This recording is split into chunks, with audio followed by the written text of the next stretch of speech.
Hello there, and welcome to the 203rd edition of DF Direct Weekly, our weekly discussion show covering the latest gaming and technology news. And man, there's certainly a lot to get through this week. Joining me, first of all, John Linneman. Hello. Hey, Rich. Good to be here. Got some big news today, especially from Team Red. Absolutely, yeah, lots going on. And Oliver McKenzie, hi. Yes, Rich, it's been a busy week as always, but I'm excited to dive into this stack of topics with the two of you today. Yes. Excellent stuff. But before we go on, of course, store.digitalfoundry.net to check out our merchandising wares, help support the team. It's all good stuff. Okay, then, well, let's move on to the first news topic. So the day has finally arrived. AMD's RDNA 4, two new graphics cards, 9070 XT and 9070 non-XT, were revealed in full for the first time. And, well, what can I say? They promised quote-unquote aggressive pricing, and that's certainly what we've got. The 9070 non-XT, seemingly significantly more performant than NVIDIA's upcoming RTX 5070, and it's $550 MSRP. Obviously a huge asterisk in place, bearing in mind what's happening with MSRPs these days.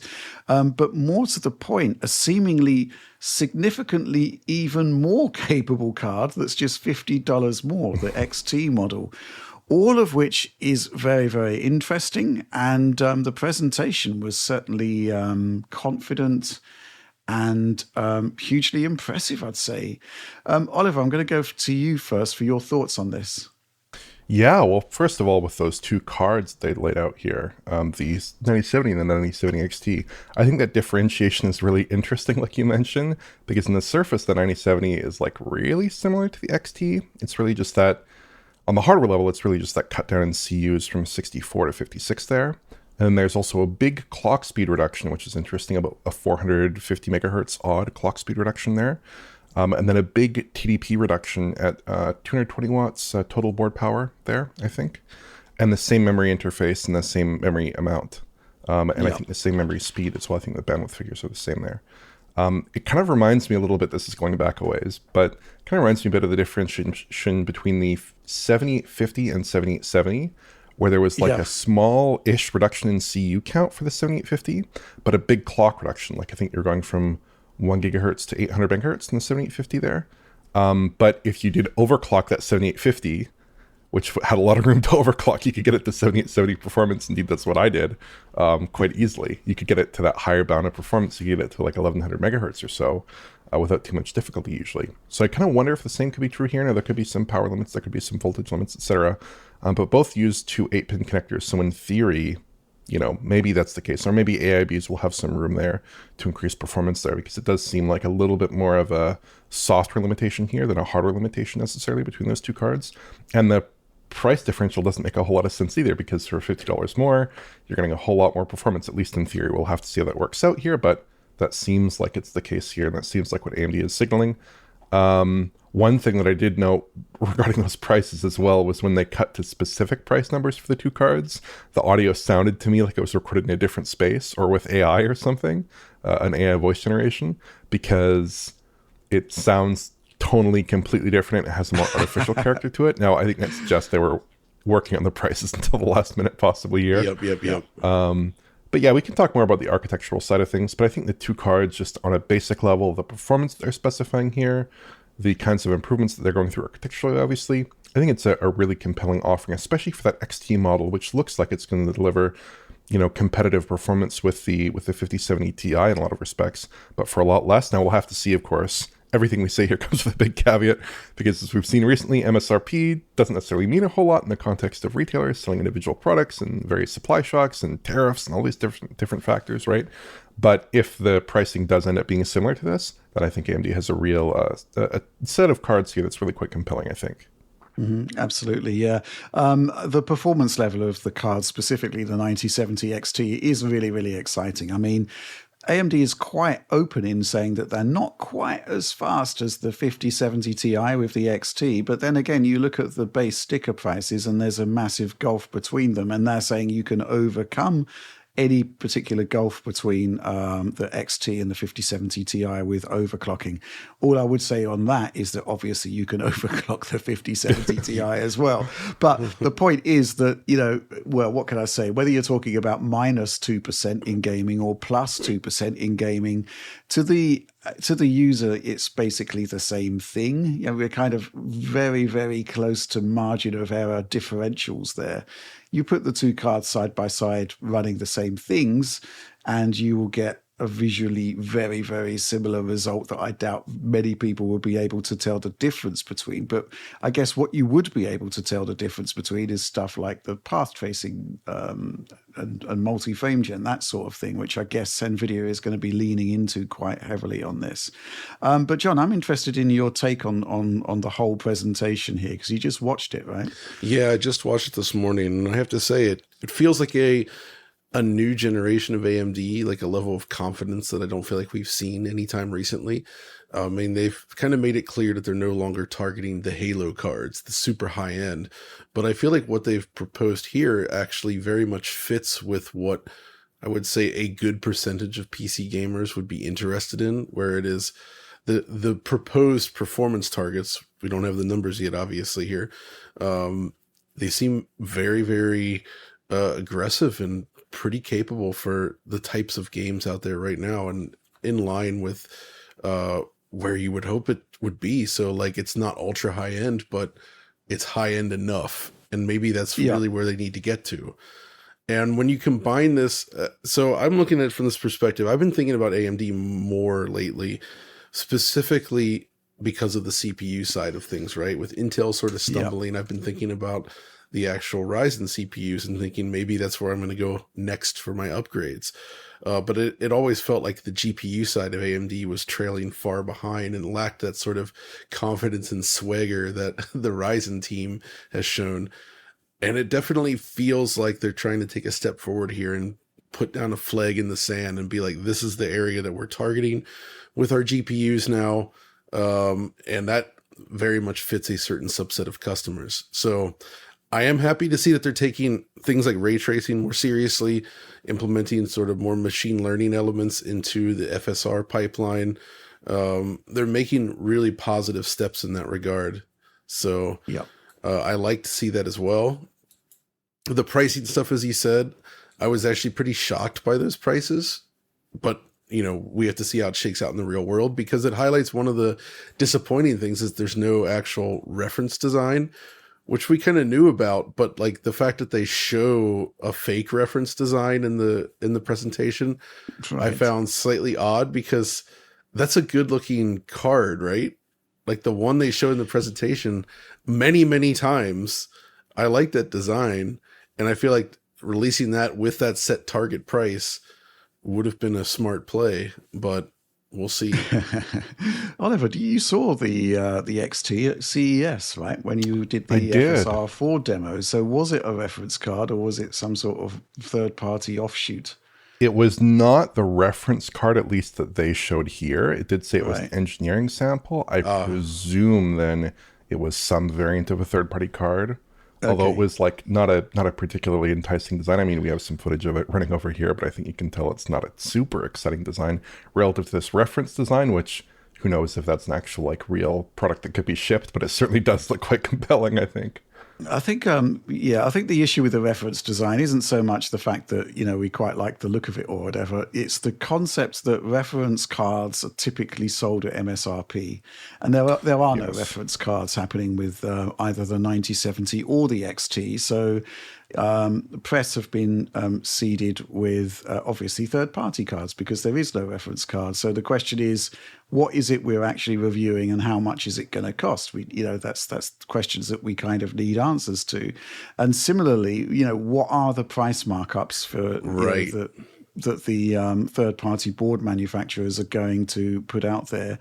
What are the reference spec boards that you would expect to see at MSRP? I don't think we've had answers to that yet. So there's still big question marks over pricing here. And it's crucially important that there's clarification on this, because in the wake of the 5080 and the 5070 Ti launches, which were, a debacle, basically, everybody seems to be in it for themselves in getting as much money out of the consumer as possible, whether that's retailers upping the price of the cards, retailers adding cards into bundles of other equipment that you didn't really want to buy anyway, whether it's the AIB board people strapping on entirely inappropriate coolers that just give you like a single digit percentage point boost in performance over reference spec. The whole thing needs a root and branch reform, in my opinion. And, I'm just really concerned that what's happened to NVIDIA is going to happen to AMD. Especially with the XT side of things, right? As Oliver was surmising, like, yeah, the $50 price difference seems very small, right? But it feels like it could be ripe for these board manufacturers to sort of crank up that gap and introduce these like high-end XT versions that are significantly more. I mean, we don't know, but it feels like that's the kind of thing that could happen. The thing is, the pricing that AMD has put out actually makes this really difficult because, obviously the third-party board manufacturers up prices by, producing more bespoke designs and, crazy, outrageous coolers. But the point is that I don't, if you've got a $50 price differential between the two cards, that basically means that there's a very strong possibility that a non-XT card could cost more, significantly more, than the MSRP of an XT card. And it's like, why would I want to spend that money when I could, theoretically at least, spend it on the XT model, which is more performant? It's all kind of a bit of a mess, to be honest, when price points are that compressed. But getting back to the show, which is, where there was genuine excitement there. Yeah. Well, first of all, AMD has kind of now finally embraced the concept of that machine learning is actually quite important. I mean, we've kind of known that pretty much since DLSS 2 came along, but, we're there with AMD now. Secondly, ray tracing is now, a first-class citizen. It isn't a secondary concern, and it's not something that AMD is saying, you can tap into it if you want it. We've got it there. They're actually promoting it as a first-class citizen now. They were literally saying gamers want it. And this is like a massive turnaround, really, compared to prior messaging. So, in terms of features on the hardware level, seemingly they're there, which is great. Yep. Secondly, there's the software side of things and basically the vision of the future of gaming graphics, where NVIDIA has laid down, the foundations for what that is, which is to say neural rendering and, AI-driven features like upscaling and multi-frame generation. What can I say? AMD is obviously now taking that more seriously. We had a neural rendering demo. We saw something that looks like ray reconstruction.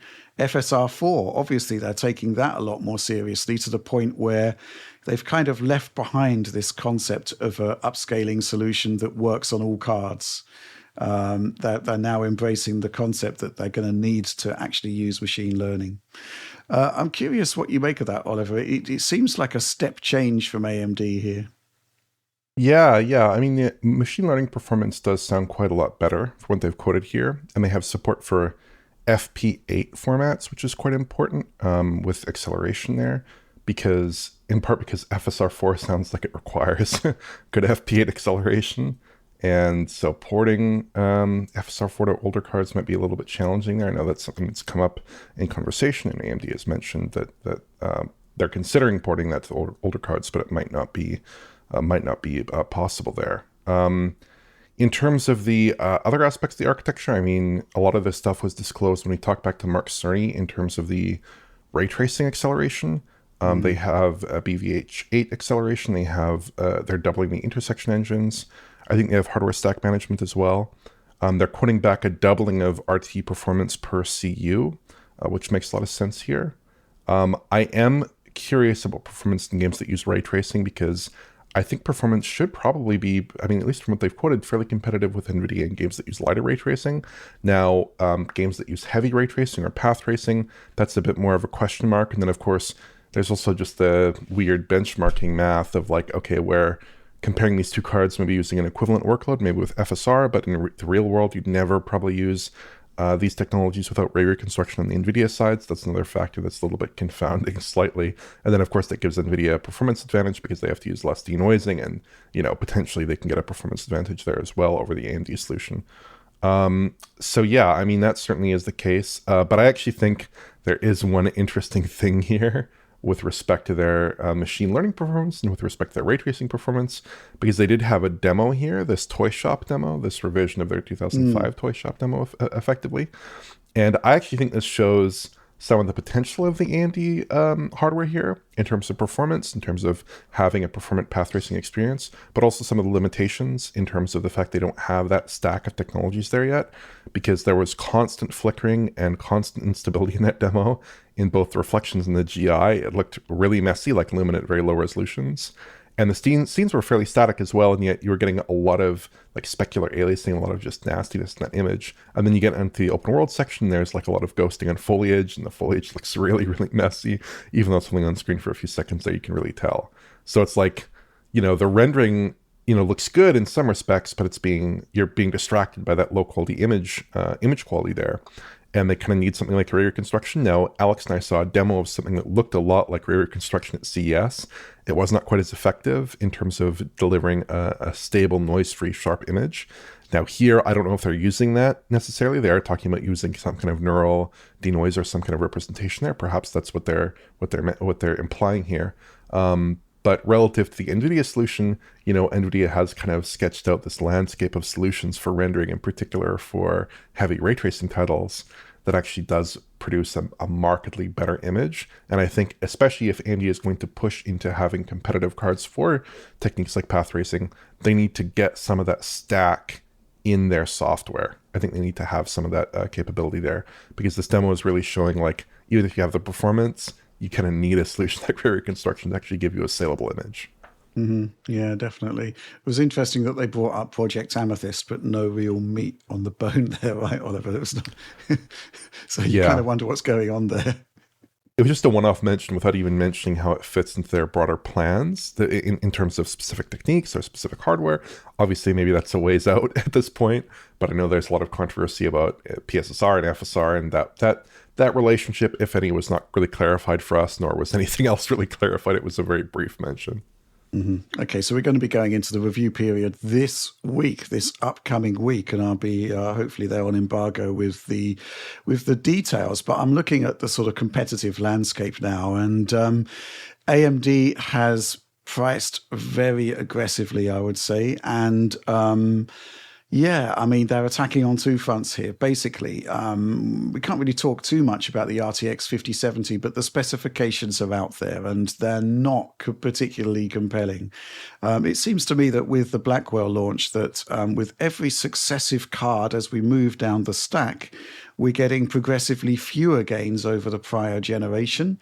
And so, therefore, by extension, there's progressively less excitement about the product. And certainly looking at CUDA core count on 5070, along with the 12 gigs of memory, basically AMD is striking at the heart of the 70 series lineup here with a product that's got more memory. We assume it's going to have more performance. Obviously, that's going to be borne out. The question mark, I guess, is still going to be about how effective it is on ray tracing. It will have FSR4, but there's questions there in terms of its effectiveness against DLSS and certainly the transformer model. I would guess that NVIDIA is going to be leaning into, all of the accomplishments that are kind of less tangible, which I think is going to be a bit challenging for them. DLSS is a given. I think it's proven at this point that this is a desirable feature, and the transformer model is indeed transformative. I think the issue there that is, there's a lot of technologies that they do have which kind of get overlooked. Obviously AMD does have FSR3 frame generation, but it doesn't, only now has it got a reflex competitor, which would lower latency. And there's obviously software take-up. I mean, DLSS is far more established. There are many more titles, frame generation, many more titles. So in a sense, NVIDIA, I don't think they're going to be lowering prices on the 5070 because it sends out a signal that it is a weaker product. I don't think they want to do that. Instead, they're probably going to be talking about how great their software package is. And, there is stuff like Reflex that kind of flies under the radar. But, they're up against it. What can I say? 12 gigs of memory up against 16. That's not great at the same price point, seemingly. I don't even know if we can actually talk about price points at this point until we actually see more stock for NVIDIA, MSRP boards for the 5070, and the concept that we aren't going to get ripped off from the AMD side via the circumstances that mostly are outside of its control, such as the third-party board situation and the retail situation. So how this battle is going to stack up outside of potentially fictitious MSRPs is going to be quite interesting, I think. I think it's quite interesting that AMD did sort of target all of the strong points that NVIDIA is known for, and is kind of saying, right, we are a good alternative choice now. I think that's strong on its part and confident. The question is whether the package will actually hold up. And I guess for that, we'll just need to wait and see. But any final thoughts there, John? I noticed near the end, they actually took a little bit of a shot at the power connector by stressing that most cards, as they say, will have the standard 8-pin power connector. Because I feel like that has kind of become a thorn in the NVIDIA side a little bit. Right. I mean, the time for AMD to strike is now, because I think it's fair to say that the Blackwell launch has been, on the one hand, underwhelming in terms of performance and price improvements. And on the other hand, there's been a lot of things like, the black screen issue, the power connector issue. The missing ROPs. I have no idea how on earth that happened. The concept that ROPs were missing even on fully featured cards like the 5080. It's so strange. It's kind of baffling. I think I read that there are assurances it's not going to happen to the 5070, but this launch really does come across as being rather messy on the NVIDIA front. While it seems to me that AMD has kind of bided its time. They're talking about wide availability of the cards. We know that the stock has been in place with retailers for some time and presumably has been mounting in the background as well. So if ever there's a time for AMD to make an impact, it is now. And they are talking about 60 class products coming along for the even more affordable range of going for Intel next. There. I guess the one sort of statistic they're talking about, was it 85% of cards being sold under $750, which suits the particular narrative for the 9070 and 9070 XT. But how much of that 85% is actually beneath $500 or $400? So those budget cards are actually crucially important there. Obviously, it's always a 60 class NVIDIA product that inevitably sits at the top of the Steam hardware survey. So I suspect that's where volume really is. But, the stage has been set, and I'm really looking forward to seeing how this all shakes out. And what the ramifications are in future, because there has been the sense with NVIDIA that, they've had the market all to themselves. And I do think that, based on what we saw at that presentation, AMD has done practically everything they could do. I mean, that's good. God knows how much this is going to eat into their margins, that with that pricing. We need competition like this. So this is great. I mean, yeah, absolutely. I mean, but the price of the size of the chip of the Navi 48 processor, it's not insignificant. It's significantly larger than the 5070s. They've somehow managed to get insane transistor density on that Navi 48 to bring that performance. So, they've really pushed out all the stops here, and I'm really looking forward to seeing how it all shakes out in terms of final products. But I think that's it. Let's move on. Okay, next news story of the week. Fable, the big first-party exclusive coming to PC and Xbox consoles, and probably other ones as well, who knows. It's been delayed until 2026. And I would say if the game isn't ready, it should be they should wait with it. They should get it right first time. Probably there are strategic advantages to doing this in the face of Grand Theft Auto 6 still presumably arriving later this year. John, I'm going to go to you on this one. We also got to see some, snippets of new gameplay, right? Yeah, and the clips look great. I mean, it's definitely shaping up well, as you would expect. I think they're making the right choice here in so much as if you're bringing back a franchise like this, you got to get it right.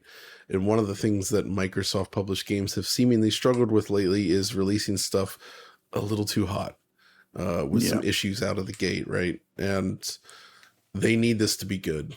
And I have every faith that they can pull this off. Playground Games has a phenomenal track record, right? But this is the first time they've made a game like this. They've been so focused on these open world racing games.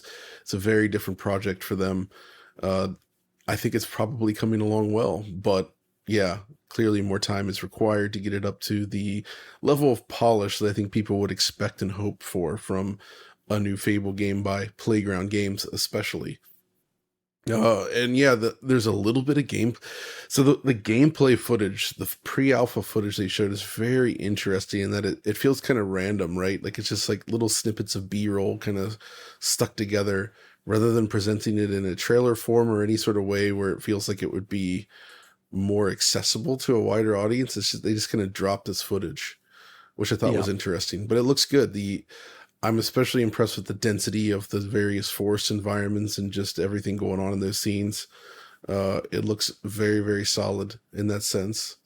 So I'll be curious to see where it goes. I was never a big fan of the older Fable titles. I think they're well made. I never liked the visual design of those games. I thought the characters were like just horrendously ugly.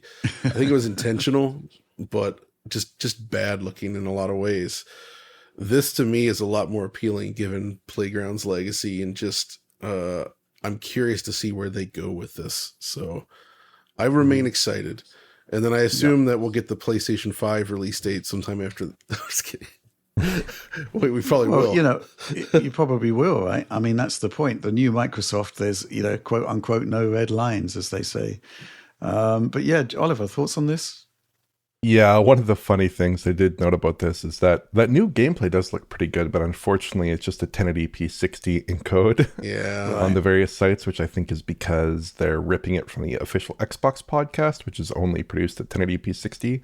That's a bit of a pet peeve of mine. If you're going to release footage of a game on YouTube, please provide a 4K 60 encode, because YouTube tends to mangle that, and it makes the game probably look a little bit less compelling than it otherwise does. I personally didn't expect them to make 2025 because they haven't shown off much until now, basically.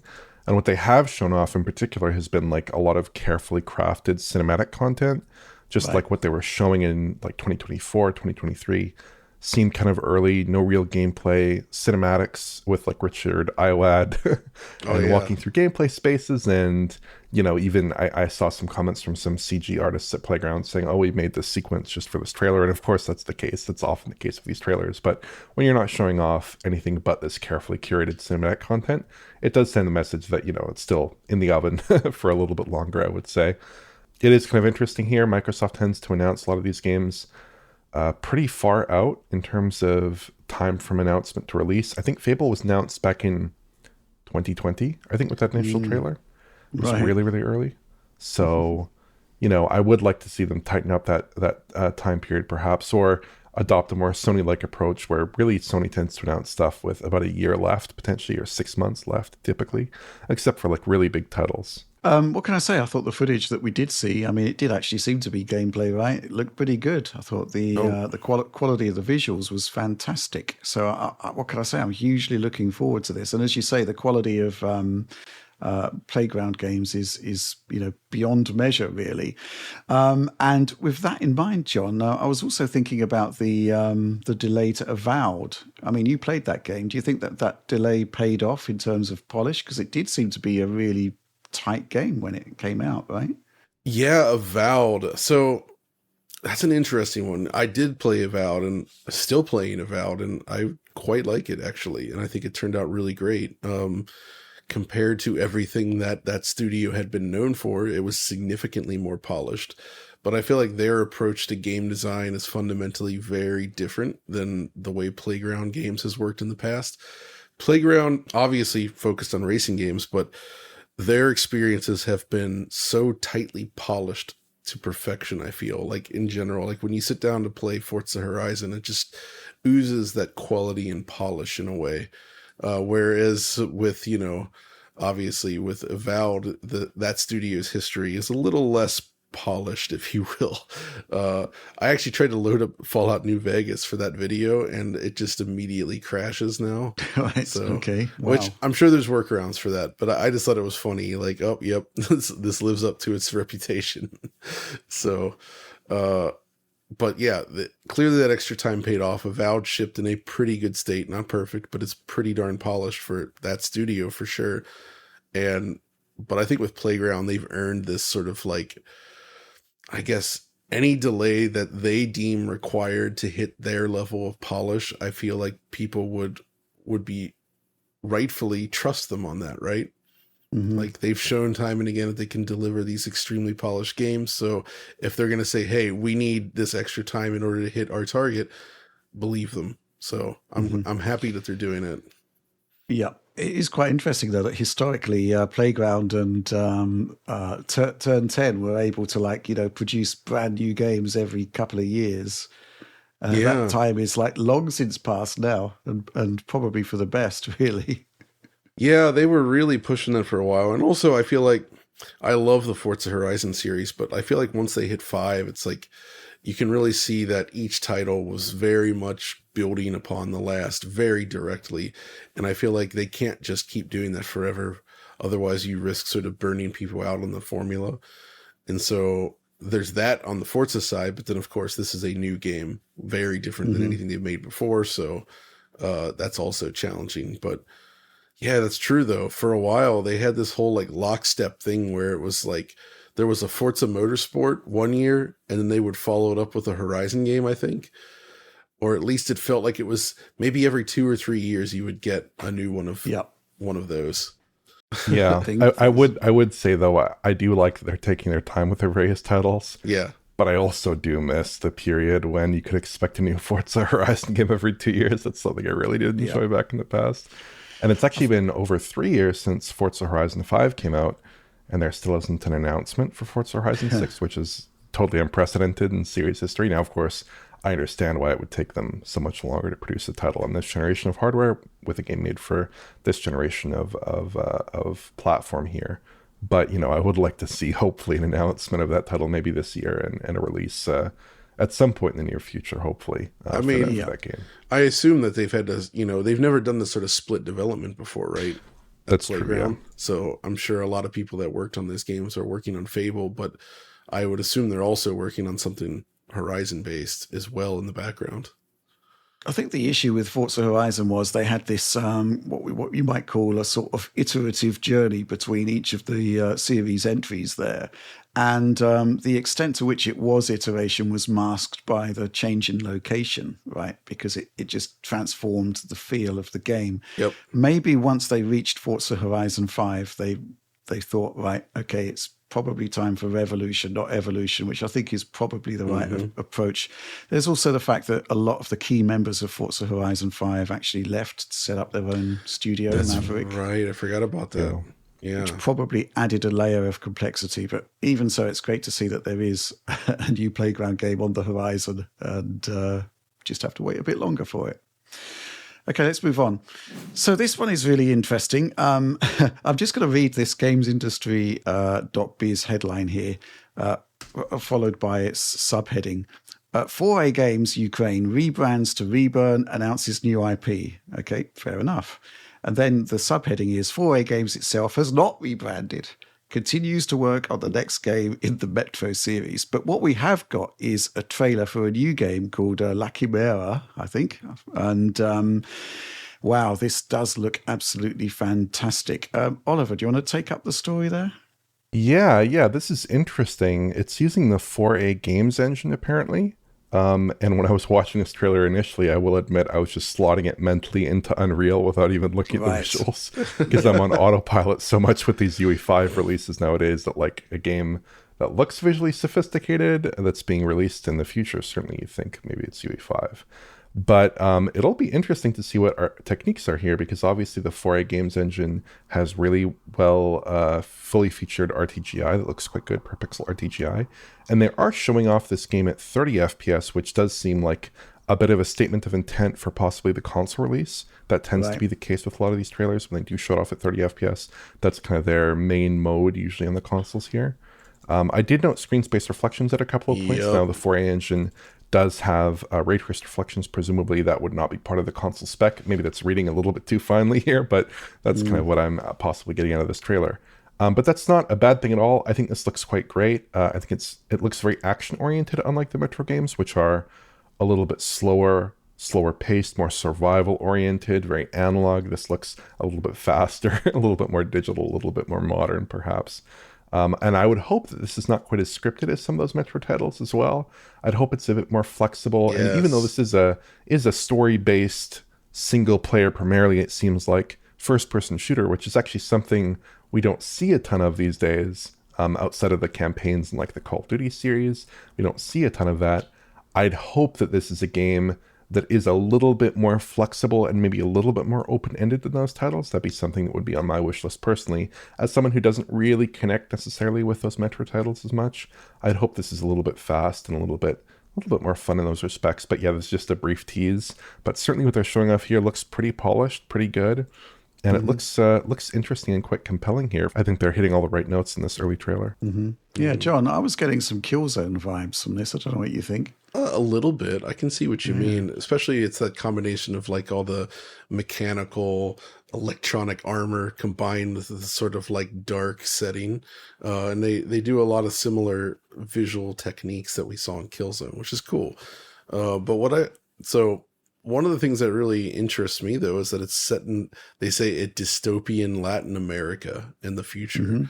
And from this trailer as well, you can see the scenery actually does seem somewhat interesting and different.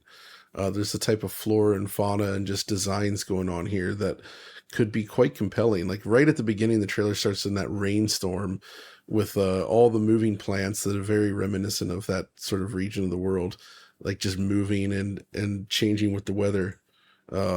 And yeah, I can kind of see the Killzone stuff, especially when you have the guys walking through that rainstorm with all the little lights on their suit. Yeah. Which always sticks out with me. That was one of their favorite things to talk about with deferred rendering back on Killzone 2. It's like, yeah, now all these little lights actually project real light thanks to deferred rendering. I was like, whoa, really? That's amazing. I am happy to see that it does seem somewhat more action-based as well. Like Oliver, I like the Metro titles, but I don't love them. And actually a big part of that comes down to they placed far too much attention on talking heads, where you'd have these characters that I generally didn't find appealing or interesting, and they would essentially force the player to stand in a small area and listen to people talk. Artyom, do this, Artyom, and you can't sit, it's a silent protagonist, but unlike say Half-Life, they just go on and on and on and on. And I enjoy stories and games, but I just could never get into the characters in that series in a way. Like it was too much. So there is a little bit of that shown here in this trailer, but I feel like a lot of the other stuff maybe hints at something that's a little bit more faster paced. So we'll see how that goes. Yeah, I'm still just kind of tickled by this whole concept that, 4A games rebranded then didn't rebrand.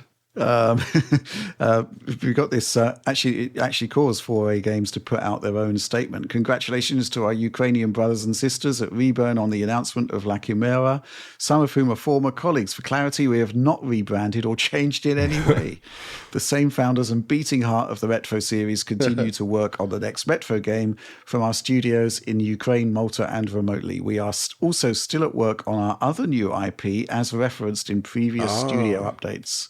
We can't wait to celebrate Metro's 15th birthday with all of you in March. So yeah, I'm interested to see what they've got coming up on that for sure. Clearly there is some sort of collaboration, certainly at the engine level, if the 4A engine is being used for this game from a studio that seemingly isn't 4A Games Ukraine. But what can I say? I'm sure the confusion will all be sorted imminently, and look forward to seeing. By the more way, from 4A. if you guys remember, there was a Metro game released last year. Metro the VR one. Metro Awakening for VR, and I did play a chunk of that. It has the same problem with people just talking like crazy, which was annoying, but which is especially annoying in VR. But I have to say, the actual core gameplay was really pretty compelling and impressive. So it borrowed that same sort of like, I guess you could say the Half-Life Alyx-ish is just shorthand for the sort of like the free form. You have both hands holding weapons, interacting with the environment kind of stuff. But what impressed me the most is that they had a very compelling version on Quest 3 by itself, which looked impressively good. And it was not a 4A developed game, I don't believe, and I don't believe it was using actual 4A's engine either. I think it was Unreal, wasn't it? I think you're right. I think it was Unreal because it had a very long shader compilation step on Quest 3, which Unreal games tend to have on that platform. So, wow.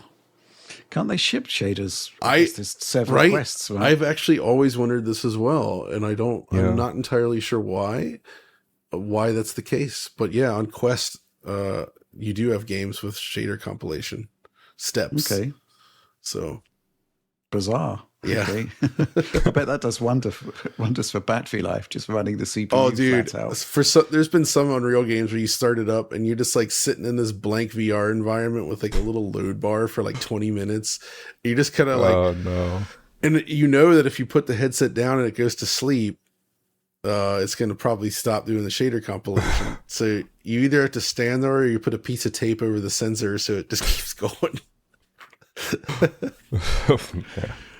Okay, right. Let's move on to the next topic. Okay, so recently there was a beta launch for Sonic Racing CrossWorlds. I've not played it myself. I'm not a massive fan. I recognize the quality of the existing games, but you two, both of you, are massive fans of the previous racing games. And opinion is somewhat divided on the quality of this one based on the beta. I'm going to go to you first, John, because you really enjoyed it, right? Mostly. So right. I have to caution this a little bit, and I think Oliver more strongly feels this about it, but essentially it's extremely chaotic, and that was the issue. But I actually think this is a function of it being an online multiplayer game, and that does tend to happen in games like this. But I feel like in terms of the visual presentation, the core mechanics, and the way everything sort of came together in that sense, it's extremely promising, shall we say. And we know that some of, at least a chunk of the team that worked on the initial D racing games from Sega that are in Japanese arcades now was involved with this game as well, which also is very promising. So one of the new things they did, though, and this maybe feels a little bit scripted, is there's sort of portals where it almost feels like they're trying to pull off the Ratchet and Clank Rift Apart style, like jumping between worlds thing. But what they do is, like, when a portal opens up and you transfer to that new world, it's actually showing a video of that world running at a lower frame rate than the game. And then you sort of like run through it and now you're in that world. So it's still fairly seamless, but it's just that lead up to it that felt a little bit off. But still, it's 60 FPS. The visuals look very colorful and beautiful. I think the core handling is good.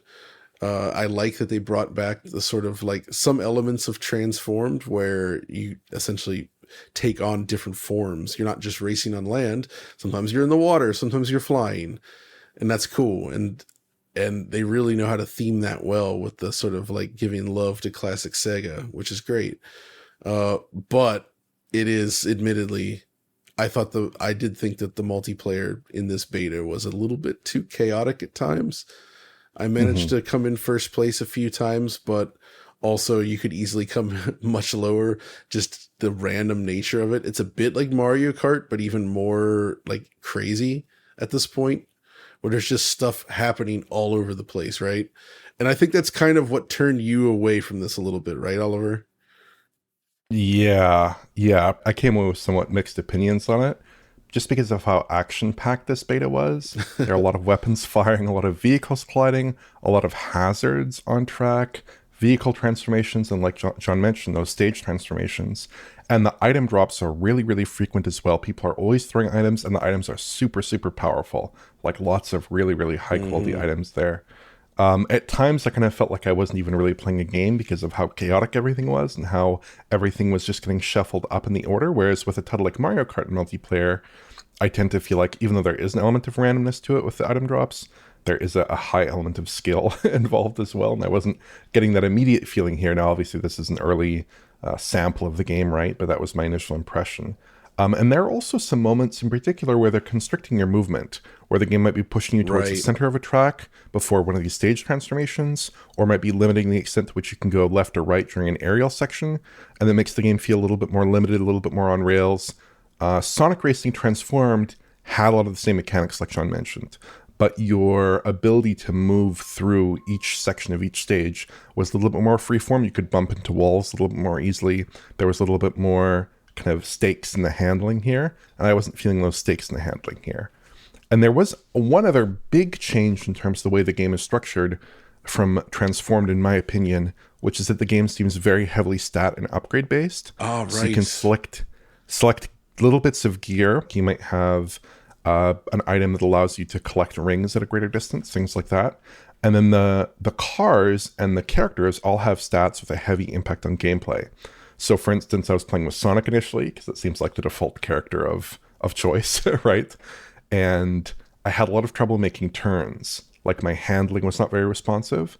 And then I switched to the Amy character in a handling type car, and all of a sudden my car was like almost perfectly responsive. Like every turn I was making perfectly, and it was like I was glued to the track. It was really totally a big difference. So I had to kind of find a middle ground there with a non-handling type vehicle to try to get some balance there. So that is unusual as well. Most racing games tend to give you a little bit of play there, like in a Mario Kart title, a little bit of play there, but not as much of a divergence as I saw here with like the handling stat in particular, really dictating how you can play this game and how you can make turns. That was unusual to me as well. But ultimately it's online multiplayer. I mean, you can throw in a lot of caveats. I'm really interested to see how this works in single player. Yeah. I think maybe with a lower frequency of item drops, maybe a little bit more of a relaxed handling model, potentially it could be a really good game.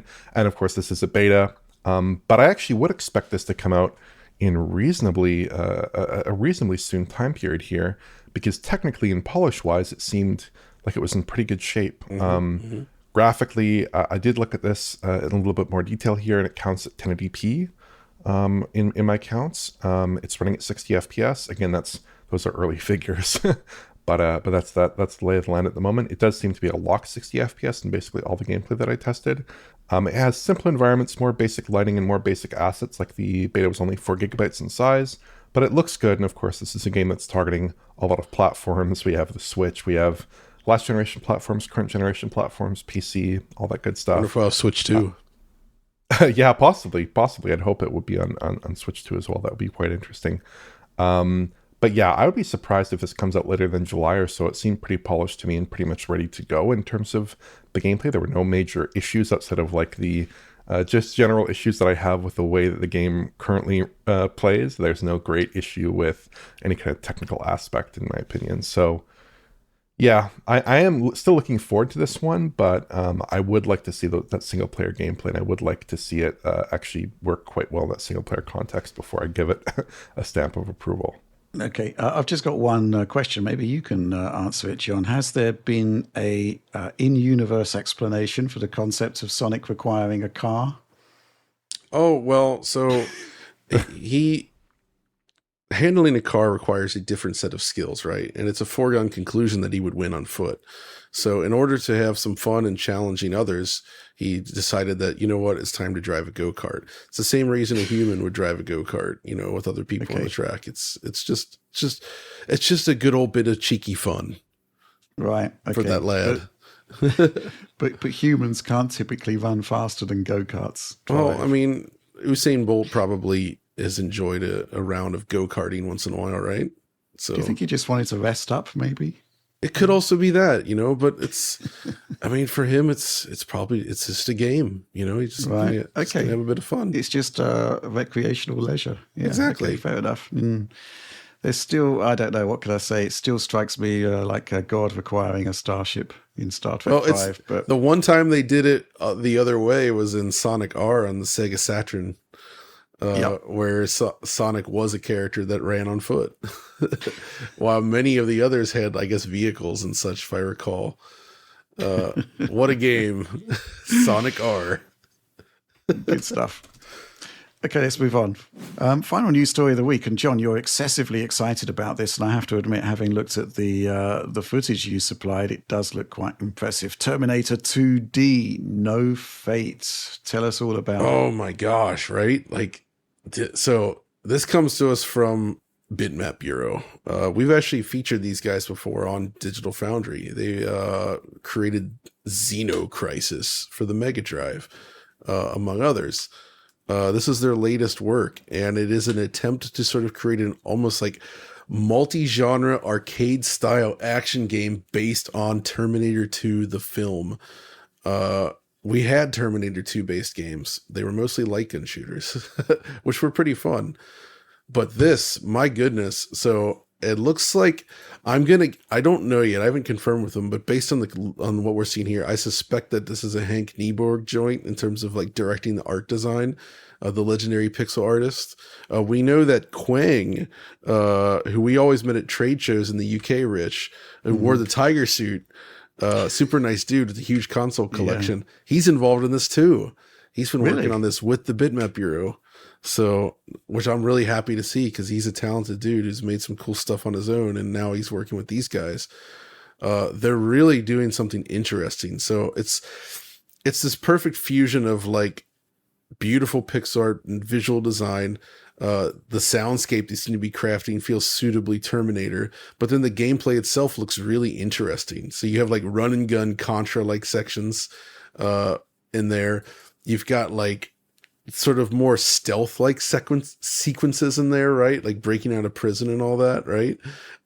They've got a section they've got Arnold doing the motorcycle chase through those LA sort of like storm drains or whatever they are, you know. Yeah. That's cool. There's even like some like brawling action in there where they sort of like move in and out of the screen a bit, like a hand-to-hand brawler. So it seems like they're like really tackling this with multiple genre types in here. But seriously, just like this, I just love the look of it. It's right up my alley as a retro nerd kind of guy.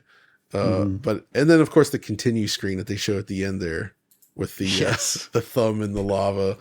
Like, I mean, what do you think, Rich? You grew up during this era. You were writing about games back then. This feels like this would have been a dream game back in the day. Absolutely, yeah. Obviously, there were Terminator titles at the time, and didn't David Perry do one? Oh yeah, that was the regular. Yes, they did work on a Terminator game. I mean, it doesn't look anything like this, but obviously times have moved on. But this does look fantastic in that it is reminiscent of that particular era of video games. But I don't think you'd have ever seen a game as impressive as this back in the day. So it is very much a piece of its time, because this is kind of like how in your mind you would remember how games were playing at the time where you went to see Terminator 2 at the cinema.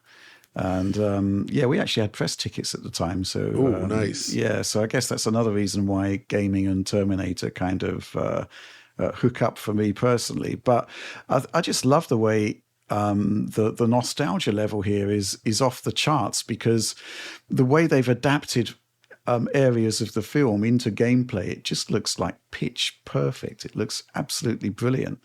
So what could I say? I mean, you know, I also love the way they're seemingly expanding on some of the concepts as well. So it looks as though we're getting quite a lot of the future thing that was only hinted upon. Yes, exactly. Oh, dude, the brawling section. I just see it. That's what I was thinking of. It's naked Arnold brawling in the bar when he's going to get his clothes. I assume then you get the motorcycle and then take the sunglasses from the bar owner. Maybe there's like 3 mission goals, you know, clothes, boots, motorcycle. I hope you can throw the guy into the griddle. That would be perfect. I think what's also great about this is the concept that this is even happening at all, because I can imagine that the licensing costs for Terminator are still quite significant. So, you know, the concept of being able to license Terminator 2 for a project that, you know, isn't going to be having a AAA budget. No. I think it's brilliant. I mean, it suggests that there, where there's a will, there's a way. They really wanted to make this happen, and yeah, I love it. It's looking really good. Actually, did you get a chance to look at this, Oliver? I'm actually I curious, did. as someone that didn't necessarily grow up during this era, Boy. what do you think? Like, what does this strike you as? Well, this strikes me as a bit of a John joint, personally. 100%. In the sense that John is very interested in these games, and he's also much more qualified than me to opine on the quality of the artwork and the gameplay. But one thing I actually do like here that I did pick up on is, it does apparently follow the plot of the movie. You do play as Sarah Connor, John Connor, and the Terminator himself. And it's an interesting approach to a game adaptation that we don't see as much anymore, where game adaptations nowadays, or games based on popular IPs, often tend to be unique stories or spin-offs or titles like Indiana Jones and the Great Circle, which are their own unique things. And this is just basically sounds like something like a play-by-play of the Terminator 2 film, which is interesting. And yeah, they often do tend to be bigger productions. This is decidedly not that.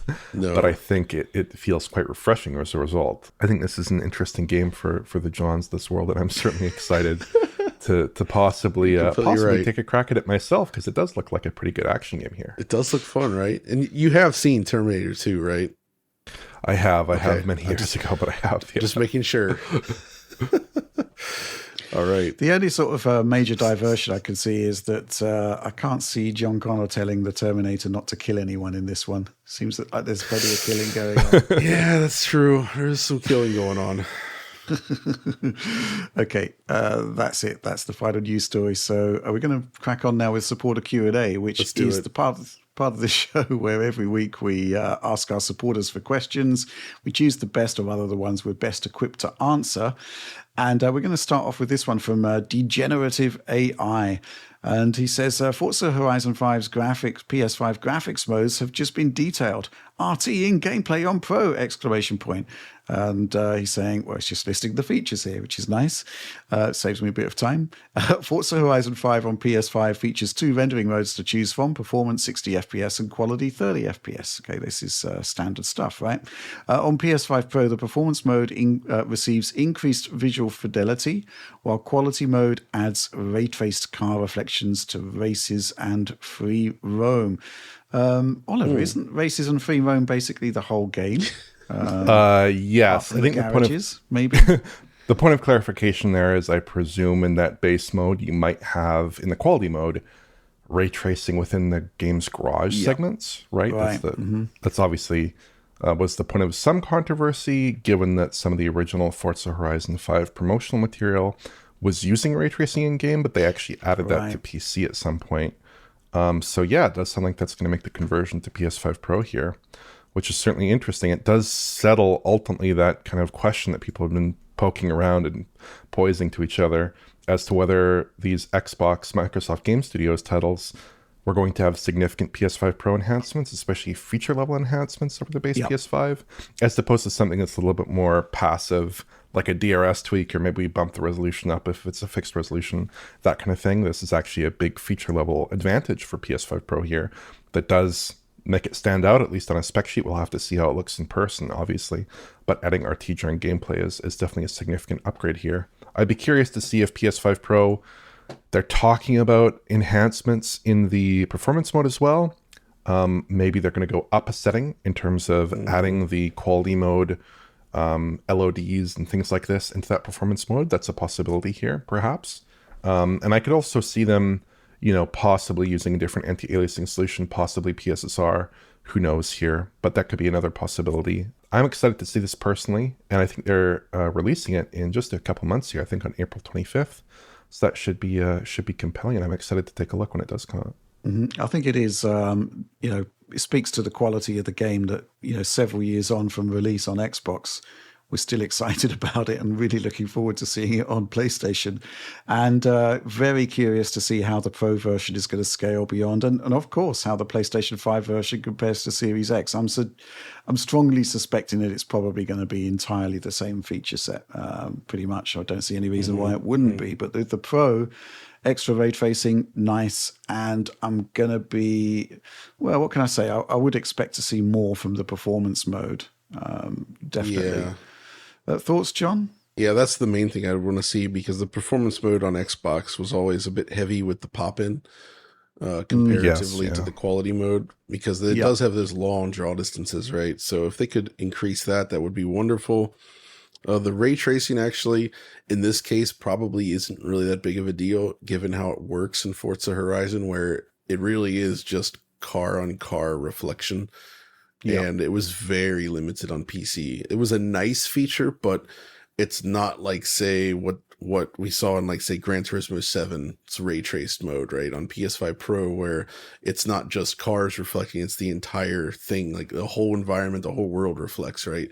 They get rid of the old style reflections entirely, and that's not what they did here in Forza Horizon 5. So it is that limited there. So I'm just hoping the performance mode becomes like the de facto way to play this game on the console. But either way, yeah, like PS5 owners, this is if you've not played this before, this game freaking rules. It's really good, and it's really scalable, man. I mean, it was awesome on Xbox One, and it's great on the Steam Deck. Actually, takes some Yep. tweaking, of course, but you can get a very good experience on the Steam Deck, which is really impressive.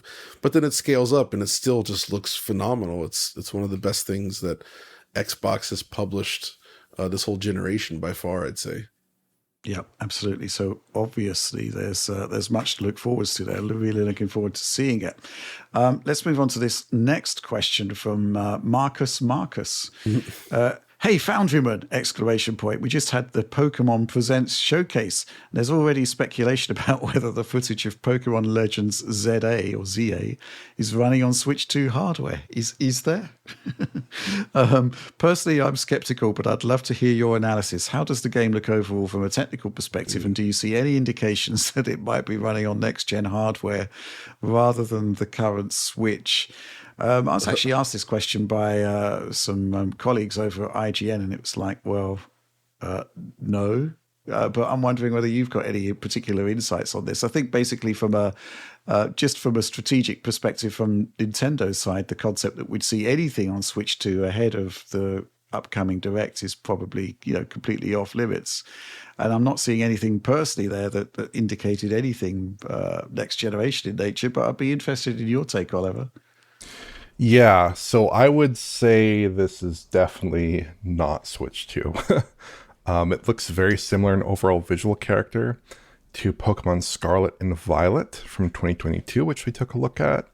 Right. It has similar aliasing, similar softness. I would say there are some bright points here in terms of the character modeling, in terms of the Pokemon themselves. But if this is Switch 2, then we're in some trouble, I would say, potentially. But I do think this looks better than Pokemon Scarlet and Violet, just because, in part, I think that they're dealing with more restricted view distances and more artificial environments, and just the ability to break up that kind of scenery is giving them a bit of a better looking title in the end here. Because one key issue with Pokemon Scarlet and Violet was just all the texture tiling that you saw, and the very restricted detail at a distance, and the severe pop-in, and also some very poor performance that came as a result of having such a large open world. Now, in this case, in this footage, it's mostly 30 FPS. There are a couple of frame rate drops here, which may indicate the game is still stressing that system quite a bit here, but it does look like it's running at a more consistent level. Now, we'll have to see the final game, of course, for more detail there. But I think a lot of this just comes from the fact that they are targeting a city environment instead of this more open world environment, with some city areas, but mostly kind of these grassy plains and things like that. I think it's just an environment that is a little bit easier for them to render convincingly here, Right. and potentially have just a better visual outcome on the Switch class of hardware with their engine. Mm-hmm. Did you ever go back and check the last Pokemon game? Because obviously it launched in a bit of a state and there was talk of improvements, but I think every time I've asked you about it, it hasn't really improved much at all. I've been checking it periodically since launch, and every time I've taken a look at it, it's come back with like very similar performance metrics. I think at worst it's like 20 FPS pretty frequently, just in open world traversal around some of the city areas in particular. Those tend to suffer a lot, so it's not really meaningfully improved since launch. They do talk about performance improvements, but in my experience, there's at best a very minimal improvement, if one at all. Mm-hmm. Okay. Any thoughts on this, John? Pokemon ZA, I do think it looks significantly more solid than those last titles. Like Oliver said, like that texture tiling and those views in that last game were atrocious. Like just actually ugly to look at. This game does not look ugly to my eyes. Yes, it looks fairly simplistic. There's nothing impressive about what's on display, but I think it's, the character models are well done. The art direction seems good. Like the city looks fine. Like it looks about what you would expect from a Switch game. I think some studios have done better than this, but I certainly wouldn't complain about the visuals here. This is definitely the best looking thing we've seen from Game Freak yet in terms of like visual quality on the Switch. And obviously they are known for struggling with the tech side of things, as has been the case for over a decade now, I'd say, ever since they moved 3D, really. But this is a nice step up. I'm just surprised that anybody anywhere would look at this and say, you think this is Switch 2? Like that really makes me wonder, like it like upsets my whole understanding of like what people see in graphics and like what they perceive about games, because there's no, like, you can't look, I'm rambling here because I'm so confused by this notion that the visuals on display on here would have anybody believing that, this might be the next generation of Switch. It's like, guys, no. And like you said, Oliver, business-wise, Nintendo would not be showing something like this before that direct reveal, right? At the very least, even if the asset quality remained the same on Switch 2, it would be a higher resolution than this. I wouldn't be surprised at all to see this on Switch 2. I think it's very plausible that it will end up on Switch 2. Yeah. But I would expect it to be, hopefully running at 60 FPS, hopefully higher resolution. Probably DLSS is out of the question here, maybe. But better showing there for sure. Just keeping the art as is and just cleaning it all up as if it were a PC game, I think would be enough to make it perfectly fine on Switch 2. Yeah. If I am going to dig into them for anything in particular with this trailer, just looking through it now, it's the building facades are very flat. It's just textures. If you notice that. It's just textures. That is not super positive. And I think even just looking through this footage, which obviously has some somewhat controlled camera angles and gameplay, it's super evident that these buildings are just totally flat as a board here. So that is unusual relative to other open world titles on Switch. This will be interesting to see how that looks in the final title, but that is something that does stand out here relative to a lot of other games that would be of a similar level of graphical accomplishment and scope. I think is just that flatness of the building terrain. Maybe it's part of the story. I don't know. Yeah.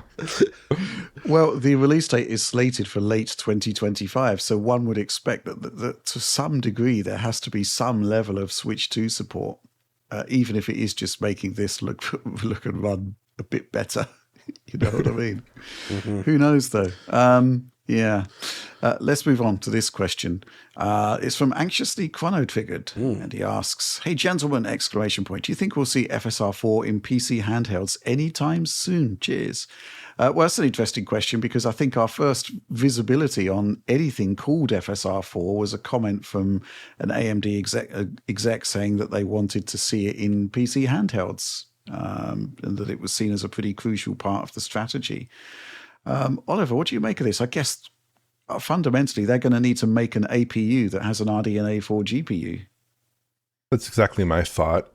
They'll presumably need RDNA 4, and even if they do make a variant of FSR4 that could run on RDNA 3 or 3.5, as is like if you look at Strix Halo, that's RDNA 3.5, right?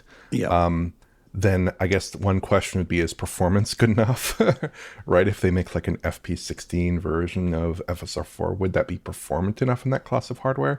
That's really an open question, and I suspect the answer to that would be not really.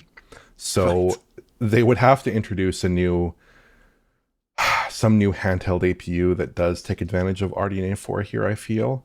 Aside from that, I mean, even if they did get it running, would it be preferable to FSR3 or FSR2? It might be kind of an academic implementation, if not, right, in that case. So I'd be curious to see how that would work out, but that would be my suspicion personally, that it would either not be performant enough or just wouldn't work at all.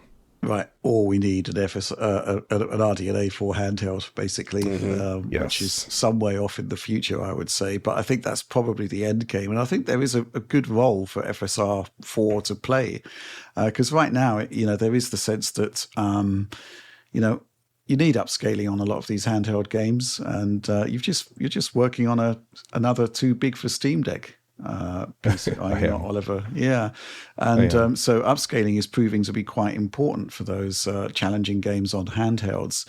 And it is interesting that a lot of the time it's like, okay, well, FSR isn't really particularly great. I'm going to try XESS on there instead with improved results. So the concept of actually having an AMD solution that does have a proper machine learning component, going to be interested to see it, but I think you're right. There's the concept of whether FSR4 can be back ported to RDNA 3 and 3.5 and the extent to which it could be effective. We still don't really know whether FSR4 will be back ported. I think there's been some rumblings about it, but possibly for the desktop side. Do you have any skin in the game on this one, John? Does this particularly excite you? Uh, I, I mean, I'm always excited in the future of handheld PCs, and anxiously awaiting whatever Valve does next at some point, because I feel like they've built up the Steam Deck as its own platform enough that we will at some point see a Steam Deck 2. Yeah. And I mean, given the lifespan of the current Steam Deck, I could see them have been working with AMD to implement RDNA 4 into some sort of like suitable handheld system at some point in the future. That makes Yeah. sense, right? Yeah. In addition to, I would like to see, optionally at least, 120 hertz screens on these things on the next Steam Deck with, you could leverage frame generation, which makes a lot of sense for a device like this. So I don't know. We'll see. But of course, it's just image quality issues are a lot less bothersome on a small screen to begin with. But, with the Steam Deck, we've discovered that sometimes you have to scale the resolution so low that it actually does start to make a difference, right? So I'm Yeah. curious what this would mean for the next generation. But yeah, we'll obviously be watching out for it. Absolutely. Okay, let's move on. This question from Ryan H. As a long-time console gamer, I'm starting to weigh up whether a high-end gaming PC would give me enough graphical improvements to be worth it over my Series X and PS5 Pro. Have you considered a video that showcases the top-end PC settings in comparison with the best console version to show the gap? I know the difference in a game like Cyberpunk is large, but it's hard to know what percentage of games look drastically better on max settings on PC versus how many are quote-unquote close enough that it wouldn't be worth buying a gaming PC for. Even having an estimate on the percentage of PC games that you think would look significantly better on max PC settings versus mild improvements would be useful. Thanks in advance! Exclamation point. So I'm going to give you this question initially, John, because you've actually shifted quite a lot of your gaming time over from console to PC. Yes. What do you think about this? So this is an interesting topic. And I think, so having just spoken about Pokemon before and people asking about, is that Switch 2? And as well as comments that you often read from different people, there is a huge variation in terms of how much graphical fidelity and fluidity affects the experience for people. So I think it's a very personal thing in that perspective. For me, it's something I can very easily notice. I can accept console limitations for sure, but it's hard not to, as somebody very sensitive to these things, it's hard not to find PC gaming especially appealing these days, because you do get that extra fidelity. But part of that, it's not just the PC itself. You have to spec out the monitor correctly, or play on a TV, whatever. I was using LCD monitors on my PC setup for years, as I think most people tended to do, because that was really the only good option. It was this mix of, upgrading my PC at an opportune moment, combined with shifting towards an OLED monitor on the screen. That basically changed everything for me, right? Once you have a display that's essentially that good, like a really high quality OLED screen, like it pulls you in. It's just amazing. It really allows the system to shine. And yeah, you can of course crank things up, but it's also that freedom to sort of dial in your experience as you want. And also mouse and keyboard. If you're into mouse and keyboard, I think that matters as well, especially in front of a large monitor. But it really is just all down to this personal preference thing. And if you're somebody that wants to get in there and fiddle a little bit, and you're like, you know what, I would love to have 120 FPS or more FPS on these games, then yeah, it's absolutely worth it. But if you're somebody that's saying, is this footage of Pokemon from the Switch too? I honestly don't think you would benefit at all from a PC. You would end up just being frustrated by it. Right. Yeah. Mm-hmm. So that's it. You've got to ask yourself these questions when considering spending this kind of money, because it is true. Also, PC gaming is more expensive again. It is possible to get in with entry level components for sure. But like, if you're really building good machines now, you're going to spend a lot, and it's a lot more than you would have spent 10 years ago. Like there was that not necessarily golden age, but there was this period, I would say, started because of PS360 being so sluggish, where you just kind of anticipated, yeah, PC games are just going to look and run better every time. And that was usually the case. But that's shifted a bit now, where it's a little bit more tricky in terms of hardware pricing and the GPU stuff and availability, that it does start to get a little trickier, I think. But still, fundamentally, it comes down to that individual user and whether they want to pursue this or not. Mm-hmm. Oliver, I'm curious about your opinion on this. Yeah, I think this is an interesting concept and possibly an interesting idea for a video. Yeah. I would say it really depends on the games that you want to play. Like, I think the big improvements to me, at least in my mind, largely come in games with bad high performance modes with questionable image quality or poor visual settings, or games that have big ray tracing enhancements on PC, right? So, but it's going to depend a lot on the game, right? A title like Dragon Age the Veilguard might look really good on consoles and really good on PC, and in that case, do you really want to fork out the extra money if you're really interested in playing games like Dragon Age the Veilguard? Maybe not. But if you're interested in playing titles like Indiana Jones, say, or Alan Wake 2, you're going to get a massively better experience on PC. In my own experience, I'm really looking forward to playing the new Doom game, Doom the Dark Ages, and probably replaying it quite a few times. And I'll probably do that on PC with max settings. But I've not really been that interested in other games that have really advanced ray tracing features on PC, like Black Myth Wukong, for instance, or the aforementioned titles I mentioned earlier. So I think it's going to come down to what your personal preference is, and if the kinds of games you like to play, and indeed the specific titles you like to play, if those fare really well on console, or if they tend to be a bit more messy. I think it's going to come down a lot to those kinds of factors. But yeah, in general, I think there are big advantages to playing on PC at the moment, but it's very game specific as to whether those advantages are really like transformative advantages, or just like iterative advantages that are like really nice to have, but not necessarily game changing. Right. Yep. Mm-hmm. I get where you're coming from here. I think there's a lot of background to this that I'd like to cover, which is specifically to get that high-end experience. Sometimes it's just not possible. I think people are going to be struggling with Monster Hunter Worlds, for example. Whereas on the console, it's not great, but it's okay, particularly on PS5 Pro, right, Oliver? It's kind of acceptable. Whereas on PC, some of the stuff I saw in Alex's video made me want to call the police, quite frankly. So basically, there's a lot of fuss that's just solved by being on a console. And, the concept of, I'm having trouble imagining, for example, having a living room PC and then having to sort of, fiddle about with settings to get an optimal experience in that particular environment. It's a lot easier for me. I can picturing it, for example, here in my office, where, I've got a mouse and keyboard right in front of me and the screen's right in front of me. And, I can easily dip out to Windows to load up, something like Viva Tuner or whatever. Just that entire environment is completely different to what happens on a console. So I still think there is a lot to be said just for the concept of as close to plug and play as you can get in the current era is still with a console, right? In terms of the actual quality of the experience, there's a couple of things to this.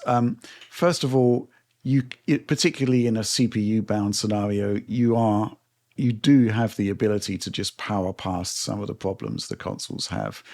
But that is mitigated by the fact that you might have stutter struggle. You might have shader compilation issues. It's really not sort of cut and dried as to whether the high-end experience is anything more than improved visuals in that regard. What I do think, though, is that, when you do have a PC game set up well and running well, you get a wealth of opportunities that just aren't there on consoles. For example, you will basically have much more of a chance of getting to 60 FPS or much, much higher, especially with multi-frame gen, which I think is pretty good. You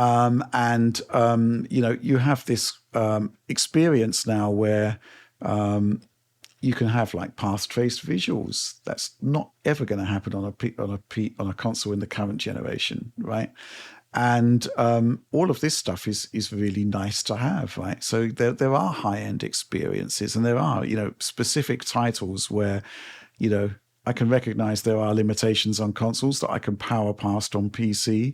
I recognize that there are much more options, much more chance for frame generation, path trace visuals, just the concept of things looking smooth and running seemingly rather well on a 120 hertz TV is much more of an opportunity than you'd have on PC. So, yeah, there's a lot to it, and I think there is probably a good video in it. The thing is, though, one thing that I have noticed, and I don't know whether you guys agree with me or not, but the high-end experience is much easier to appreciate in real life compared to a YouTube video. Because when you're looking at a YouTube video, it emphasizes how much things look the same, whereas the difference is much more readily apparent in real life. 100%. Do you agree with that, John? Yeah. Absolutely. I mean, that's actually a huge problem that we face at Digital Foundry these days, is communicating these differences. Because it's extremely difficult to show this in video, because fundamentally YouTube is limited to 4K 60 FPS with its, can go higher technically resolution wise, but you're still limited by bit rate and overall quality, plus the types of displays people are watching on.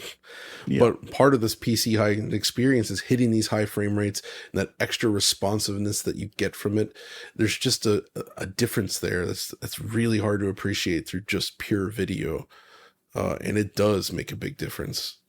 Absolutely. Especially when you're dealing with like ultra high refresh rate monitors. Like until you've played something at like 400 plus frames per second running on one of those things. I mean, you just got to see it. You cannot communicate this in a video. Truly. Mm-hmm. Yeah. Any final thoughts, Oliver? No, I would just double down on what John said, in the sense that when you have a game, a really high frame rate experience, like 144 hertz or 170 hertz or whatever class of monitors you have, if you have that class of hardware, certainly 240 hertz and above, it's a very different kind of experience that you can get on consoles. And especially with multi-frame gen now, that's actually a pretty achievable experience for more mid-range oriented hardware on the NVIDIA side. That is a bit of a game changer that applies to virtually all titles that ship nowadays, and that is something that we can't really communicate through YouTube at the moment. It's actually the same problem we faced through the years of talking about CRTs, right? Right. Like you cannot understand what a CRT looks like really these days unless you're seeing one in person. Like it's just not something you can communicate. It's genuinely just beautiful and amazing to behold. I assume Oliver has not seen a CRT in a very long time. No, well, geez, a friend of mine has a CRT and I saw it last a couple of years ago for sure. I can't remember what it is. It's like a Sony something or other. Nice. Quite a nice one, I think. But it's funny, I used to have an HD CRT back in the day. A really big, like 34-inch tube, I think, at Toshiba. Yeah. And unfortunately, we got rid of it. This is back in like 2006, 2007. Oh, man. But it looked terrific. I really wish I kept that around, because that would be a pretty primo CRT set today, I imagine. Mm-hmm. Yes. Absolutely. The clarity of motion, man. Okay, let's move on. So we've got a couple of questions here. The first one comes from Clock Rocket and the second one from MG Subby, but it all revolves around the same topic. So this week it was revealed, or rather there was, I think, an analyst report suggesting that while PlayStation 5 Pro enjoyed a pretty strong launch, the take-up has been running rather slower, like for like, compared to PS4 Pro. First question then. Greetings, DF team! ! If the numbers are looking down for PS5 Pro, do you reckon it's because PSSR hasn't performed as well as predicted? PS4 enhancements were underwhelming, or PS5 Pro enhancements have been a very small mixed bag? All of them, some none. I'm assuming that's a PS5 meant in there. Was the drop in sales of the PS5 Pro compared to the PS4 Pro really anything but obvious? High sales at first because it's an enthusiast system, enthusiasts tend to buy early, but then a drop off as it's a $700, €800 system. €800. Which is 75% more / twice as expensive as the PS5 Pro was. Then there's the factor of 4K TVs becoming popular after the PS4 launch and the 4K being accounted for in that system, while there is no change in display support from PS5 Amateur to PS5 Pro. Is this really a surprise to anyone? John, thoughts on this one? Oh, man. I mean, the problem with PS5 Pro is multi-fold, I would say. So obviously the price is a big one, as it mentions, because it is significantly more expensive than the PS4 Pro was. But the PS4 Pro also had this, it came just at the right time as 4K TVs were taking off, right? And I think that factor, as I mentioned there, is central to this. That is it's a very clear thing to message to the consumer to say, hey, you got that new 4K TV? PS4 Pro is designed for 4K TVs. And that's it. It's a simple thing to sell. The PS5 Pro, it's a very different beast. And in fact, even we've kind of puzzled, how do you sell this to a customer? It really almost targets the type of person that is keeping track of PC GPU numbers and such, but just maybe wants to be on a console, right? Because that fundamentally the upgrades, to us they're big enough, but I feel like the average consumer maybe just isn't going to appreciate or care about that stuff. And in some cases the differences are so small that you really have to capture the footage, take it into Premiere, and it's hard to appreciate, is this actually that much better? Is it even really better at all? And sometimes it's actually worse, thanks to PSSR having some issues, right? I think you can still agree there. How do you sell this to the average consumer? Mm-hmm. It's a real problem. I mean, there's going to be a subset of people that want the most powerful thing that'll get it, but there's no clear reason to get this over a base PS5 at this point for a lot of people, because the PS5 itself is still very expensive. I think there's a lot of people that want a PS5, and when they can finally get to the point where they're going to afford it, maybe these Pro improvements just aren't worth that extra bit of money, right? Oliver? Yeah, I mean, I'd echo a lot of what John said. I think just the bare metal fact that the PS5 Pro is so much more expensive than the base console is what makes the situation a little bit unusual, because it's $700 versus $450 in the US for the discless slim PS5, and the PS4 Pro was $400 versus $300 for that base console there last generation. That's a much higher price point relative to the base console here, and a much higher price point in absolute terms as well. At the same time, I think the PS5 Pro software is not as compelling as early PS4 Pro software at the moment, because checkerboard rendering did have its flaws. But a game that was going from 1080p to 1800p CBR or 4K CBR looked a lot better, I think. And even games that were going from 1080p to, say, 1440p, like an Uncharted or something like that, were operating on a margin of resolution where additional pixels really did matter, right? And you were getting a significantly better image in that case, and significantly more stable image. On Pro, it's more mixed. You have some titles like F124 or GT7 where you get enhanced ray tracing, and that looks really good. You have titles like FF7 Rebirth that have much better image quality, but PSSR in general is not really to the level that DLSS is. And the ray tracing boosts are solid but not transformative, typically speaking. I think, though, to me, my kind of what I would clarify here is I think the potential is definitely there if PSSR is given the time and iteration that it needs, or you get titles like F124 that just have a ton of RT on the PS5 Pro that isn't really present in the PS5. So I think the potential is there, but at the moment, if I'm advising someone whether to buy the PS5 or the PS5 Pro, I'm really going to say, are you really interested in waiting a good year or two for those implementations to hopefully get up to snuff? Or are you fine with the PS5 in the here and now? I kind of lean towards the PS5 for most of those users, I suspect. It's interesting because I think what happened was, in terms of coverage for us, certainly at launch, there was a lot of titles that we could look at. And there were a lot of games, just by the law of averages, because there were so many of those enhancements, that actually showed tangible and impressive improvements, right? But the problem now is that all of that sort of back catalogue of enhancements have kind of come and gone. And what we're seeing now are just kind of like bolt-ons to a release schedule that's already kind of slowing down a bit. So, we're only seeing fewer examples of PS5 Pro upgrades. And then the quality of those enhancements has been quite variable. And it's kind of interesting, I think, Oliver, with your Monster Hunter coverage, where PS5 Pro, just down to the nature of the game, I think the comment that kind of summed it up to me is that it's basically what the PS5 version, base version, should have been like. Yeah. And users shouldn't be paying like, $699 to get that base experience, but you can now. That's not exactly a ringing endorsement for the Pro, but it is what it is. It's like, okay, even when there is an enhancement, it's not sort of paying off in quite the way that you would have expected. PSSR, I think, it's pretty clear at this point that it is a work in progress, but it is getting better, and it is going to take them time for it to become, everything that it should be, specifically at lower resolutions. I think the thing that kind of interested me early on that I thought was a bit odd is the fact that we don't, you see PSSR or enhanced resolutions, but it's very rare that you see meaningful resolution boosts plus PSSR. Right.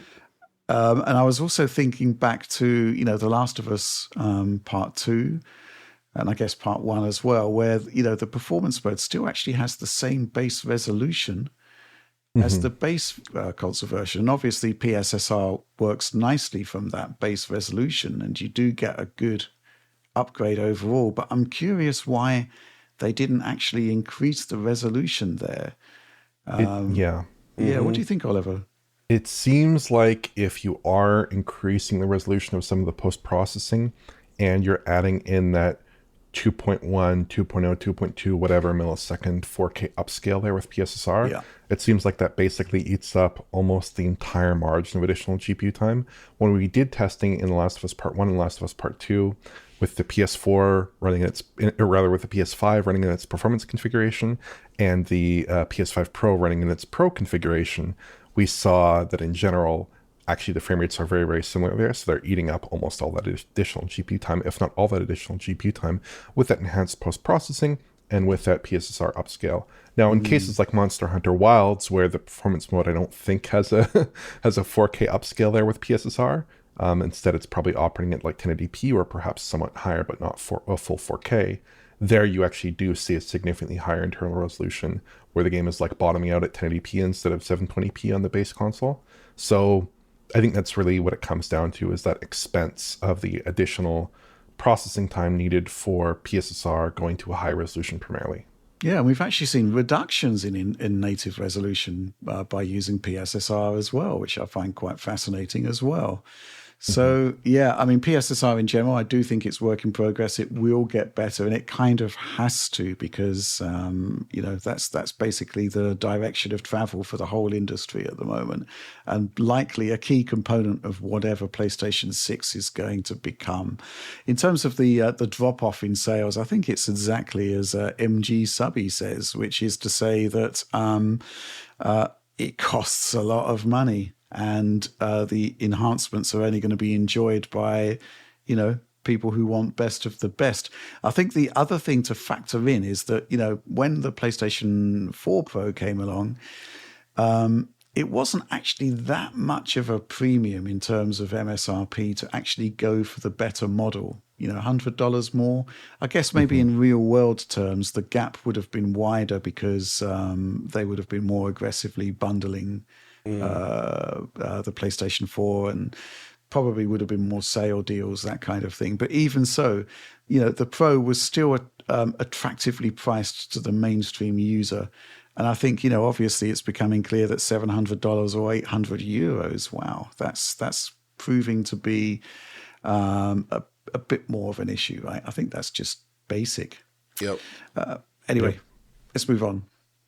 I've got this question here from 1040 STF. The Steam Deck has celebrated its third birthday on February 25th, considering Valve said it would take them about at least a few years to release a more powerful model, as they want a quote-unquote true generational leap, as they say. Do you think 2025 is the year this new hardware could release? What would you want such a model to bring to the table? On my side, I'd hope for a mix of the high-end tech specs of today's most advanced handhelds and the optimization of the OG Steam Deck, a 120Hz OLED screen too, of course, but I feel like I'm lacking ambition here compared to what they want from the Steam Deck 2. Maybe an ARM processor would offer that generational leap, an NVIDIA processor. Oliver, love to hear your thoughts on this. Yeah, I've been doing a lot of testing on Steam Deck recently for a Too Big for Steam Deck piece, covering a lot of games released in 2024. And I think there are a lot of issues with more recent software. But I also, in that piece, tested ROG Ally in turbo mode running under Bazite. And indeed, the performance in a lot of the games that I tested was very playable on that device when they weren't so playable on the Steam Deck. So I think personally, a device that maybe comes closer to that kind of ROG Ally level with the Z1 Extreme in turbo mode might be pretty good, but at a more reasonable TDP. So that would imply like an 8-core CPU based on a more modern architecture, a bigger GPU, hopefully more memory bandwidth, hopefully RDNA 4 if we're just wish casting things here. I would like to see an RDNA 4 GPU with support for FSR4. That would obviously be very helpful. And then on the panel side of things, I'd hope for a 120Hz panel, in particular a VRR panel, because I find that very, very helpful in the ROG Ally in terms of just having games run at a consistent feeling performance level without actually needing to hit a locked 60 FPS or locked 40 FPS. That's often very hard in these handhelds, and oftentimes they're suffering from bigger variance in frame time that VRR really helps smooth out to some degree at least, without giving you too many stutters there. I'd also hope that it would retain maybe a lower resolution, maybe 700p, or maybe 720p rather, maybe 800p, hopefully not 1080p, and I can understand why they'd go for 1080p panel, but personally I like that lower resolution just to keep the GPU demands in check to a greater degree and make sure you don't have to do any like nasty spatial upscaling or anything like that after the fact. 2025 is a possibility for sure. Again, I'd be interested to see a new Steam Deck predominantly that can push well past the original Steam Deck in terms of performance. And I think that would imply maybe an RDNA 4 based Steam Deck. Maybe also something that has a little bit more flexibility in terms of the TDPs. Like I think that battery life is very good on the Steam Deck. Maybe if they had a Steam Deck with a more advanced APU and like a 20 watt TDP mode as an option, that might be a good level of configuration for users to have as well. So I think ultimately it comes down to just delivering a more high level of performance in a device like that. And then also a couple of other nice things to have would be like 32 gigabytes of RAM or 24 gigabytes of RAM, like an additional level of RAM just to let you play some games that really do struggle in terms of the RAM allotment. Here, that could be ameliorated to a significant degree with just a little bit more RAM. Mm-hmm. John? Yeah, I mean, pretty much echo what Oliver's saying there, but I don't really have much confidence in 2025 being the year for this yet either. No, I really don't see that. Yeah. Yeah, I think there's a problem here. I mean, I did do a video on Strix Point based on a mini PC with power that went all the way up to like 64 watts. And the bottom line is that we still haven't seen what you would call a generational leap in performance versus RDNA 2 on the Steam Deck, which I think is quite astonishing because, we've gone through several iterative bumps now. From AMD based on RDNA 2, we've got from 2 to 3 to 3.5. We've seen them adding compute units, and the bottom line is that we're always seemingly held back by memory bandwidth from mobile memory. 128-bit interfaces, etc., etc. We've got the remarkable Strix Halo, which has come in a tablet form. and is coming to desktops in the form of those framework things we saw earlier this week. And that seems to be like ultra high end, and it's still not really able to produce like PlayStation 5 level performance to the best of my knowledge. So it seems to me that we're seeing a succession of iterative bumps to graphics performance.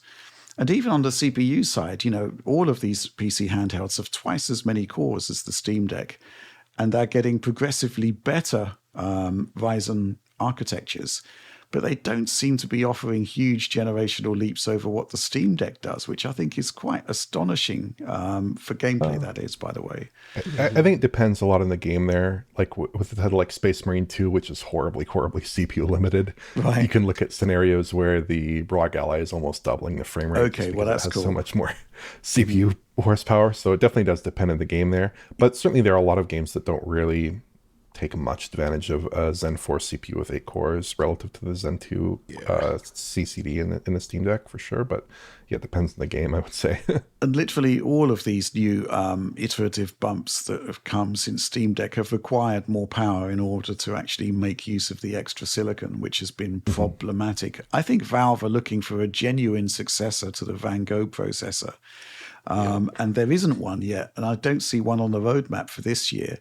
All of the stuff you're talking about the makeup of the of a next generation Steam Deck, I agree with wholeheartedly. There was an interesting thing that came up this week, which was the leak of an actual improved version of the Steam Deck's APU. And it's fascinating where they're really sort of pushing CPU and GPU clocks higher. They've paired it with ultra fast memory, and I don't quite understand where that's going to go because it does seem to require more power. But I was thinking back to when I was reviewing the original Steam Deck, and there was actually the ability to increase TDP. On the early firmwares, but Valve were telling me it doesn't really do much for them. Maybe the combination of faster memory and more power does actually open up new opportunities, but I'm not sure what that chip is for. And Valve has actually come out to say there's not going to be a Steam Deck Pro based on this chip. So quite what this chip is actually for remains unknown. I don't know if you've heard about that, Oliver. Yeah, I have. It's like a 20-watt chip with a 3.8 gigahertz boost clock on the CPU and 1.8 gigahertz on the GPU. So that's a pretty conservative set of upgrades. And then 853 megatransfers RAM speed, which would be a significant upgrade over Steam Deck, which I believe the OLED model has 6,400 megatransfers. And we did, to be fair, we did see appreciable performance increases from that increased bandwidth. That's true. There. Yeah, that's true. I would suspect it would be for a different device, like potentially something to do with VR. I'd also think maybe it could be something like the potential mooted console device, possibly, but it seems a little bit low power for that purpose. Yeah. So I'm not sure what it would be for, but it would be for a different project at Valve, I presume. Yeah. Interesting. Okay, let's move on to the final question. This one comes from Michael Brown. Hello, DF crew! I was wondering if you think this absolute tomfoolery going on in the PC hardware market with GPU prices would drive some players to just buy a PS5 or PS5 Pro since they can't actually buy a GPU. Well, I've made my thoughts known about the state of the PC market, and it's pretty shocking at the moment. But John, what do you think about this? I don't think it would drive that many players. There may be exceptions where somebody would say, I can't get this card, so I'll just get a console. But I feel like that's going to be relatively rare because most people trying to buy these expensive GPUs in this range, the ones that are sold out, I mean, they're probably already PC gamers, or they're far enough into this where like this is what they want to get. They'll just be annoyed, but I don't think they would just give up their PC ambitions and buy a PS5 either. Like it's still kind of a different market. And in fact, if anything, I mean, if they were to buy a PS5 at that point, I would think they would view it more as like an additional machine to have in addition to still trying to get this PC hardware. So there's plenty of us that have the consoles and PC. But I really don't see how it would change the minds of most consumers that are in that shopping bracket already, right? Mm-hmm. Yeah. Oliver, what do you think?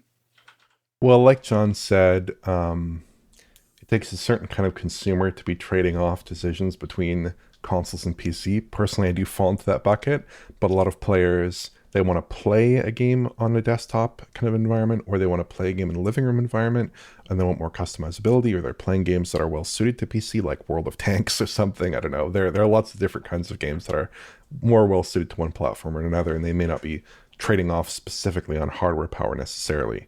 But if you are, I think that a PS5 Pro isn't a great replacement for some of those GPUs, because performance with DLSS or performance with PSSR, ray tracing performance in a lot of titles, it's not the same as you'd be getting from a PC with like a 4070 class chip. Yeah. One of these chips that might be quite expensive here. But the PC market is like really ridiculous at the moment for GPUs in that class of performance and price. Cards need to be available for MSRP, I think, for there to really be any question here. And at the prices the cards are available for right now, I can totally imagine someone looking at the relatively abundant stock of $700 PS5 Pros and saying, hey, that looks like a good decision to me to actually end up with a PS5 Pro instead of an ultra expensive GPU, which is probably going to cost more than the PS5 Pro itself, and end up with a console experience instead of a PC one. I can see that making sense, but at the moment with PS5 Pro software, again, it's not really equivalent to that PS5, or rather that PC experience with that kind of class of $500 to $700 GPU, at least at MSRP. So it wouldn't really be a pure. There'd be more trade-offs involved, I think, here than just the price. Yeah, well, I think it's fair to say that the market is in sort of crazy mode at the moment, and it's not healthy at all.